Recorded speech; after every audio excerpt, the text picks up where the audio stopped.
Hello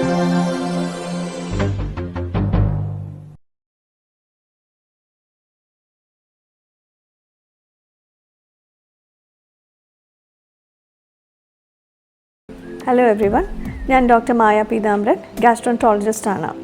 ഞങ്ങളുടെ gastro care എന്ന YouTube ചാനലിലേക്ക് എല്ലാവർക്കും സ്വാഗതം. ഇന്ന് ഞാൻ പറയാൻ പോകുന്നത് ഫാറ്റി ലിവറിനെ കുറിച്ചാണ്. നമ്മൾ പലരും ഒരു അൾട്രാസൗണ്ട് റിപ്പോർട്ട് ഉണ്ടാവും ഫാറ്റി ലിവറിന്. അതിന് എത്രമാത്രം ഗൗരവം നമ്മൾ കൊടുക്കേണ്ടതുണ്ട്. നമ്മുടെ കരളിലെ കോശങ്ങളിൽ കൊഴുപ്പടിയുന്നതിനാണ് നമ്മൾ ഫാറ്റി ലിവർ എന്ന് പറയുന്നത്. ഒരു അൾട്രാസൗണ്ട് റിപ്പോർട്ട് നോക്കിയാൽ അതിനകത്ത് ഗ്രേഡ് 1, ഗ്രേഡ് 2, ഗ്രേഡ് 3 ഫാറ്റി ലിവറിന് ഉണ്ടാവും. എന്താണ് അതിൻ്റെ അർത്ഥം?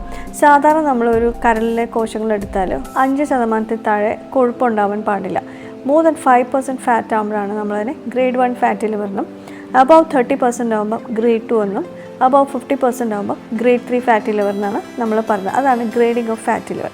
ഈ ഫാറ്റി ലിവറിൻ്റെ ഇമ്പോർട്ടൻസ് എന്താണെന്ന് വെച്ചാൽ, ഈ ഫാറ്റി ലിവർ കാലപ്പഴക്കം ചേർന്ന് ലിവർ സിറോസിസും ഒരു ചെറിയ ശതമാനം ആളുകളിൽ ലിവർ ക്യാൻസർ വരെ ഉണ്ടാവാം. ഇത് ആരിലൊക്കെയാണ് കൂടുതലായി കാണുന്നത്? ഹൈ റിസ്ക് ഗ്രൂപ്പ് എന്ന് പറയും. അത് ഒന്ന് people above 40 years, those who have sedentary life, അത് കൂടുതൽ ഇരുന്ന് ജോലി ചെയ്യുന്ന ആളുകൾ, ദോസ് ഹു ആർ ഡയബറ്റിക്, അതുപോലെ ഏറ്റവും പ്രധാനമായിട്ടുള്ളത് അമിതവണ്ണം ഉള്ള ആളുകളിൽ നമ്മൾ അറൗണ്ട് 70 to 80% ആളുകളും ഇപ്പോൾ നമ്മൾ ഫാറ്റി ലിവർ കാണുന്നുണ്ട്. അതുപോലെ hyper tension, blood pressure, cholesterol, അതുപോലെ മറ്റ് ജീവിതശൈലി രോഗങ്ങളുള്ളവരിലും ഫാറ്റി ലിവർ കൂടുതലായി കണ്ടുവരുന്നുണ്ട്. അതുപോലെ തന്നെ കുട്ടികളിലും ഇപ്പോൾ പ്രത്യേകിച്ചും അമിതവണ്ണമുള്ള കുട്ടികളിൽ കൂടുതലായി ഫാറ്റി ലിവർ കണ്ടുവരുന്നുണ്ട്. എന്നാൽ മെലിഞ്ഞിരിക്കുന്നവർക്കും ഫാറ്റി ലിവർ ഉണ്ടാവാം. അതായത് നോർമൽ ബോഡി വെയ്റ്റ് അല്ലെങ്കിൽ അണ്ടർ വെയ്റ്റ് ഉള്ള ആളുകൾ നമ്മൾ ഫാറ്റി ലിവർ കാണുന്നതിനാണ് നമ്മൾ ലീൻ നാഷ് എന്ന് പറയുന്നത്. അതിപ്പോൾ നമ്മളൊരു 10 മുതൽ 20% ആളുകളിൽ കണ്ടുവരുന്നുണ്ട്. എന്തൊക്കെയാണ് ഈ ഫാറ്റി ലിവറിൻ്റെ പ്രധാന രോഗലക്ഷണങ്ങൾ? അവിടെയാണ് അതിൻ്റെ ഇമ്പോർട്ടൻസ്.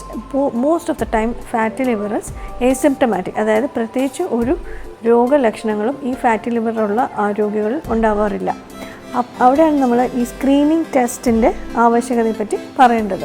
ഫാറ്റി ലിവർ നമ്മൾ ആസ് ഐ സെഡ് നമുക്ക് ഈ സിംപ്റ്റമാറ്റിക്, അതായത് പ്രത്യേകിച്ച് ഒരു രോഗലക്ഷണമേ ഇല്ലാത്തതുകൊണ്ട് നമുക്ക് സ്ക്രീനിങ് ടെസ്റ്റ് അത്യാവശ്യമാണ്. Screening test simple test, liver function test അല്ലെങ്കിൽ ഒരു അൾട്രാസൗണ്ട് സ്കാൻ ചെയ്താൽ മതി. നമുക്കൊരു അൾട്രാസൗണ്ട് സ്കാനുമായിട്ട് ഒരു രോഗി എൻ്റെ അടുത്ത് ഫാറ്റ് ലിവർ റിപ്പോർട്ടായിട്ട് വന്നാൽ നമ്മൾ ആദ്യം ചെയ്യുന്നത് അതിന് ലിവർ ഫങ്ഷൻ ടെസ്റ്റാണ്. ലിവർ ഫങ്ഷൻ ടെസ്റ്റ് ചെയ്ത് അതിൻ്റെ ലിവർ എൻസൈംസ് SGOT, SGPT മുതലായ ലിവർ എൻസൈംസ് നോക്കും. അതുപോലെ ഇപ്പോൾ നമുക്ക് പുതിയ ടെസ്റ്റുകളുണ്ട്, ഫൈബ്രോ സ്കാൻ എന്നൊക്കെയുള്ള ടെസ്റ്റുകളുണ്ട്. ഫൈബ്രോ സ്കാൻ അല്ലെങ്കിൽ എലസ്റ്റോഗ്രാഫി, ഇത് ലിവറിൻ്റെ സ്റ്റിഫ്നെസ് മെഷർ ചെയ്യുന്ന ഒരു ടെസ്റ്റാണ്. അതായത് ഞാൻ പറഞ്ഞു ഫാറ്റി ലിവർ കാലപ്പഴക്കം വന്ന് അത് ലിവർ സിറോസിസ് ആവും. അപ്പോൾ ഇതിൻ്റെ ഇടയിൽ ലിവറിൻ്റെ സ്റ്റിഫ്നെസ് അല്ലെങ്കിൽ സോഫ്റ്റ് മാറി ഹാർഡ് ലിവറായി തുടങ്ങും. അത് അറിയാനുള്ള പരിശോധനയാണ് ഫൈബ്രോ സ്കാൻ അല്ലെങ്കിൽ എലസ്റ്റോഗ്രാഫി. ഇതിന് കുറച്ചും കൂടി അഡ്വാൻസ്ഡ് പരിശോധനയാണ് MR എലസ്റ്റോഗ്രാഫി. ഇതും നമ്മൾ ചെറിയ സ്മോൾ പെർസെൻറ്റേജ് ഓഫ് ആളുകളിൽ ഇത് ചിലപ്പോൾ ചെയ്യേണ്ടി വരാറുണ്ട്. ഒരു ചെറിയ ശതമാനം ആളുകൾ ലിവർ ബയോപ്സി നമ്മൾ ചെയ്യാറുണ്ട്.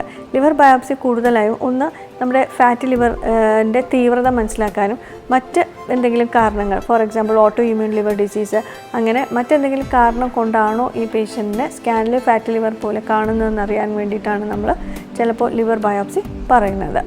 ഈ ഫാറ്റ് ലിവർ രോഗി വന്നു കഴിഞ്ഞാൽ നമ്മൾ ഏറ്റവും ആദ്യം ചികിത്സാ മാർഗ്ഗങ്ങൾ എന്ന് പറഞ്ഞു കഴിഞ്ഞാൽ ലൈഫ് സ്റ്റൈൽ ചേഞ്ചസ് ആണ്. അതായത് നമ്മുടെ അമിത ഭാരമുള്ള ആളാണെങ്കിൽ അമിതഭാരം കുറയ്ക്കുക. അതുപോലെ മറ്റ് അസുഖങ്ങൾ, മറ്റ് ശൈലി രോഗങ്ങൾ ലൈക്ക് ലൈഫ് സ്റ്റൈൽ ഡിസീസുകൾ, ഡയബറ്റീസ്, ബ്ലഡ് പ്രഷർ, കൊളസ്ട്രോൾ മുതലായ രോഗങ്ങളുള്ള ആളുകളുടെ അതിൻ്റെ കൺട്രോൾ വളരെ പ്രധാനമാണ്. അതിനോടൊപ്പം തന്നെ we have to do exercise. അപ്പോൾ സാധാരണയായി നമ്മൾ ഒരു ആഴ്ചയിൽ 5 days a week at least 20 to 30 minutes brisk walking is a good exercise. അതായത് വളരെ സ്പീഡിൽ നടക്കുന്നത് വെയിറ്റ് കുറയാൻ നല്ലതാണ്. അതേപോലെ തന്നെ റെസിസ്റ്റൻസ് ട്രെയിനിങ് ഒരു 3 days a week നമുക്ക് ട്രൈ ചെയ്യാവുന്നതാണ്. സോ മാനേജ്മെൻറ്റ് ഓഫ് ഫാറ്റി ലിവറിൽ ഞാൻ പറഞ്ഞു ഏറ്റവും പ്രധാനം വെയിറ്റ് കുറയ്ക്കുക എന്നുള്ളത്. അതിന് ഏറ്റവും പ്രധാനം എക്സസൈസാണ്. അപ്പോൾ സാധാരണ നമ്മളൊരു വണ്ണമുള്ള ആളോട് പറയുന്നത് ഒരു 30 മിനിറ്റ്സ് അറ്റ്ലീസ്റ്റ് ബ്രിസ്ക് വാക്കിങ്ങിന് കൈവീശി നല്ല വേർക്കുന്ന പോലെ നടക്കുന്നതാണ് ബ്രിസ്ക് വാക്കിംഗ് പറയുന്നത്. അതുപോലെ അതിനോടൊപ്പം ഒന്ന് വെയിറ്റ് കുറഞ്ഞതിന് ശേഷം പിന്നെ റെസിസ്റ്റൻസ് ട്രെയിനിങ്, അതായത് കുറച്ച് വെയിറ്റ് എക്സസൈസ് ചെയ്യുന്നത് നല്ലതാണ്. സോ ഫാറ്റി ലിവറിൻ്റെ ഒരു പ്രധാന ചികിത്സ വെയിറ്റ് ലോസ് ആണ്. അതായത് അമിതവണ്ണമുള്ളവർ അമിത ഭാരം കുറയ്ക്കുക എന്നുള്ളതാണ്. അപ്പോൾ ഒരു 5 to 10% ഓഫ് വെയിറ്റ് ലോസ് ആണ്. ഇപ്പോൾ ഒരു 80 കിലോ ഉള്ള ആളാണെങ്കിൽ ഒരു 8 കിലോ അല്ലെങ്കിൽ ഈവൻ 4 to 5 kg, അതായത് 5% വെയിറ്റ് ലോസ് തന്നെ നമുക്ക് ഫാറ്റി ലിവർ കുറയാൻ വളരെ പ്രയോജനപ്പെടും. അപ്പോൾ അത് one important thing is exercise. അത് നമുക്ക് ഒരു ആഴ്ചയിലൊരു അറ്റ്ലീസ്റ്റ് 5 ഡേയ്സ് ആഴ്ചയിൽ എക്സസൈസ് ചെയ്താൽ തന്നെ വളരെ എഫക്റ്റീവായിരിക്കും. അതിൽ ഏറ്റവും ഇമ്പോർട്ടൻറ്റ് അമിതവണ്ണമുള്ളവർക്ക് ബ്രിസ്ക് വാക്കിംഗ് ആണ്. അതായത് ഒരു 20 to 30 മിനിറ്റ്സ് കൈ വീശി വേർക്കുന്ന പോലെ നടന്നു കഴിഞ്ഞാൽ ദാറ്റ് ഈസ് വെരി ഇഫക്റ്റീവ്. അതിനോടൊപ്പം തന്നെ സ്ലോലി വെയിറ്റ് ലോസ് ആയി തുടങ്ങുന്നതോടൊപ്പം കുറച്ച് റെസിസ്റ്റൻസ് ട്രെയിനിങ്, അതായത് നമുക്ക് പിന്നെ ചെറിയ വെയിറ്റ് ട്രെയിനിങ്ങും കൂടെ സ്റ്റാർട്ട് ചെയ്യുന്നത് മസിൽ ബിൽഡിങ്ങിനും ഫാറ്റ് മൊബിലൈസേഷനും ഉപകാരപ്പെടും. എന്നാൽ ലീൻ നാഷ്, അതായത് നോർമൽ വെയിറ്റ് അല്ലെ അണ്ടർ വെയിറ്റ് ഉള്ള ആളുകൾക്ക് നമ്മൾ കൂടുതലും ഈ ബ്രിസ്ക് വാക്കിംഗ് പോലത്തെ വെയിറ്റ് ലോസ് അല്ലെങ്കിൽ എയ്റോബിക് എക്സസൈസിനേക്കാളും പ്രിഫർ ചെയ്യുന്നത് വെയിറ്റ് ട്രെയിനിങ് എക്സസൈസും ഡയറ്റ് കൺട്രോളുമാണ്. Now moving to diet control, പ്രധാനമായിട്ടും നമ്മൾ the most important thing is to understand eat right food in the right quantity. അതായത് നമ്മൾ ശരിയായ ഭക്ഷണം ശരിയായ അളവിൽ കഴിക്കണം. അത് ശരിയായ അളവെന്ന് ഉദ്ദേശിക്കുന്നത് നമ്മൾ പോർഷൻ കൺട്രോൾ ഇതിൽ വളരെ പ്രധാനമാണ്. ഇപ്പോൾ ഒരു 4-5 ഇഡ്ഡലി കഴിക്കുന്ന ആളാണെങ്കിൽ അത് 2-3 ആക്കി കുറച്ച് കഴിഞ്ഞാലേ നമുക്ക് ഉദ്ദേശിക്കുന്ന കാലറി ഡെഫിസിറ്റ് നമ്മുടെ ബോഡിക്ക് ലഭിക്കുകയുള്ളൂ. അപ്പോൾ അതിന് പകരമായിട്ട് നമുക്ക് വേണമെങ്കിൽ കുറച്ച് എഗ് വൈറ്റ് അല്ലെങ്കിൽ പ്രോട്ടീൻ റീപ്ലേസ്മെൻറ്റ്സ് ചെയ്യാം, അല്ലെങ്കിൽ fibre fruits and vegetables you can take. അപ്പോൾ അത് നമ്മൾ പോർഷൻ കൺട്രോൾ, പ്രത്യേകിച്ച് കാർബോഹൈഡ്രേറ്റ് അന്നജം അടങ്ങിയ ഭക്ഷണത്തിൻ്റെ portion control is very important. അതുപോലെ ആവശ്യത്തിന് പ്രോട്ടീൻ എടുക്കുക. അത് പ്രത്യേകിച്ച് ലീൻ മീറ്റ്, അത് ഫിഷ് ആണ് അത് നമ്മൾ കൂടുതൽ പ്രിഫർ ചെയ്യുന്ന ഫിഷ്, എഗ് വൈറ്റ്സ്, പിന്നെ ഗ്രില്ല് ചെയ്ത ചിക്കൻ ഒക്കെ നമുക്കിതിന് ഉപയോഗിക്കാം. That will help you to reduce the carbs you take. അതായത് കാർബോഹൈഡ്രേറ്റ് അളവ് നമുക്ക് ഇതിൽ കുറയ്ക്കാൻ സാധിക്കും. അതോടൊപ്പം തന്നെ നമ്മൾ ആവശ്യത്തിന് ഫ്രൂട്ട്സ്, വെജിറ്റബിൾസ്, ചെറിയ പോർഷൻ നട്ട്സ്, പിന്നെ വാട്ടർ, ആവശ്യത്തിന് വെള്ളം കുടിക്കുക. ഇതെല്ലാം നമുക്ക് ഡയറ്റ് അല്ലെങ്കിൽ പോർഷൻ കൺട്രോളിന് ഉപകാരപ്പെടും. അതുപോലെ ഇപ്പോൾ പലവിധ മെഡിസിൻസ് നമുക്ക് അവൈലബിൾ ആണ്. ഫാറ്റി ലിവറിൻ്റെതായ മെഡിസിൻസ് ഉണ്ട്.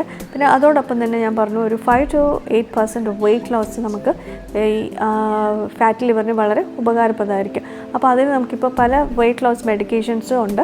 അതും നമ്മൾ ഒരു സം ഓഫ് ദം, ചില മെഡിസിൻസ് അത് ഈവൻ ഫാറ്റി ലിവർ കുറയ്ക്കാനും സം എമൗണ്ട് ഓഫ് ഫൈബ്രോസിസ് റിവേഴ്സിനും ഈ പുതിയ മെഡിസിൻസ് ഇഫക്റ്റീവാണ്. അപ്പോൾ ഇത് നമ്മൾ ഈ മെഡിക്കേഷൻസിലേക്ക് പോകുന്നതിന് മുമ്പേ എപ്പോഴും prevention is better than cure.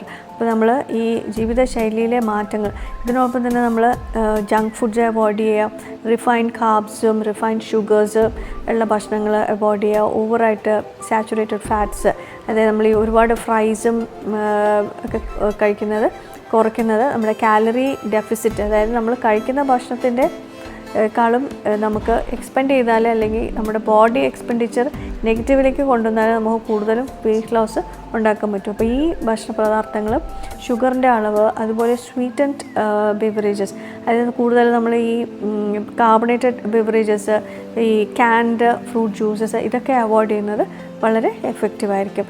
അപ്പോൾ ഒരു ശരിയായ ഒരു ലൈഫ് സ്റ്റൈൽ ചേഞ്ച് വഴി, അതായത് diet, exercise, avoiding junk foods, eating good fruits, vegetables, അതുപോലെ ഒരു നമ്മുടെ ഡെയിലി റൂട്ടീൻ്റെ ഒരു ഭാഗമായിട്ട് എക്സസൈസും കാര്യങ്ങളും കൊണ്ടുവന്ന് if you have any life style disease like diabetes, blood pressure, cholesterol, ഇതെല്ലാം കൺട്രോൾ ചെയ്താൽ നമുക്ക് you have A substantial improvement in your fatty liver. അപ്പോൾ ഒരു ഫാറ്റി ലിവറിനുള്ളൊരു സ്കാൻ കണ്ടു കഴിഞ്ഞാൽ നിശ്ചയമായും നമ്മൾ അതിന് വേണ്ട ടെസ്റ്റുകൾ ഒരു ഡോക്ടറെ കൺസൾട്ട് ചെയ്ത് അതിനുള്ള മുൻകരുതൽ അല്ലെങ്കിൽ ചികിത്സ എടുക്കേണ്ടത് വളരെ അത്യാവശ്യമാണ്.